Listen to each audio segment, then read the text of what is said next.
matière de smart home, les perspectives d'abord positives, c'est que c'est une technologie qui améliore la vie à l'intérieur de la maison. Donc c'est un potentiel immense quand on pense que notre population va vieillir et que d'ici 2060, un Wallon sur 4 sera une personne de plus de 65 ans. Il faudra donc l'aider à vivre dans son logement. Et là, les smart cities présentent un intérêt crucial.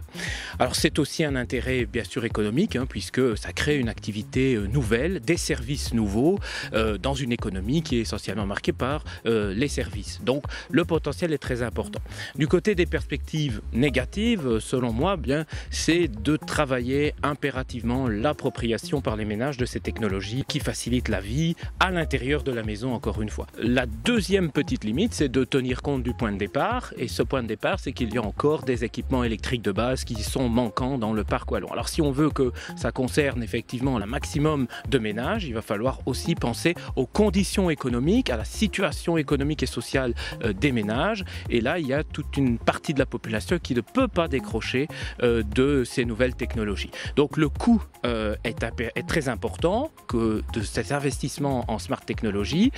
Et là, encore une fois, je pense qu'il y a d'autres priorités qui risquent peut-être de passer avant. Alors en effet, Charleroi souhaite entrer dans une ville, ce qu'on appelle une ville intelligente. Donc c'est une ville où nous, on l'a définie comme une ville où il fait bon vivre et où on travaillera vers plus de durabilité. L'innovation technologique, elle est importante. On va développer en effet des outils, mais ce ne sera qu'un outil au service de l'usager, qu'il soit la ville, qu'il soit le citoyen, mais ça ne sera pas l'essentiel. Donc nous, on ne veut pas faire de Charleroi une ville hyper gadgetisée, loin de là, mais on veut utiliser l'innovation technologique pour nous aider vers plus de transition et plus de durabilité. Et donc l'objectif, c'est de proposer aux usagers de la ville des informations qui lui sont utiles dans sa vie quotidienne.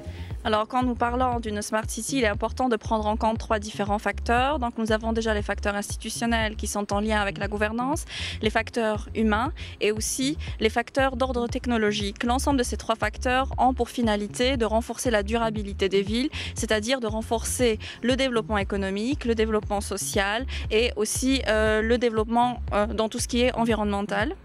Alors, quand on parle de la Smart City, il y a 6 différentes dimensions. Donc, nous avons déjà, de 1, tout ce qui est Smart Economy, donc comment développer l'économie, comment développer la gouvernance, comment développer la mobilité, mais aussi comment faire participer un maximum les personnes et les citoyens au niveau des villes intelligentes. Nous avons aussi comment renforcer l'environnement au niveau des villes et comment aussi renforcer le bien-être au niveau des villes. Les défis qui sont liés à la Smart Gouvernance, c'est principalement de passer d'un partenariat qui était avant exclusif entre les parties publiques et privées vers une intégration aussi des particuliers, entre autres les citoyens, les universités, mais aussi bien plus d'organismes de petite ou de grande taille. Nous avons ceci et deuxièmement aussi, c'est de faciliter la gestion d'un système complexe dans le but d'intégrer l'ensemble des parties prenantes et aussi de faciliter leur gestion collaborative. Alors après, nous avons aussi tout ce qui touche au big data, c'est-à-dire toutes les données qui sont générées à travers les applications technologiques utilisées au sein des villes qui vont pouvoir être utilisées de manière efficiente afin d'apporter un bien-être aux citoyens au sein des villes. Donc il est important de prendre en compte tout ce qui tourne autour de la protection de ces données, d'avoir donc la possibilité de la part des pouvoirs publics d'avoir un cadre légal qui correspond aux besoins des villes aujourd'hui pour mettre en place cette stratégie Smart Cities qui a finalement toujours le but d'être durable du point de vue économique, environnemental et social.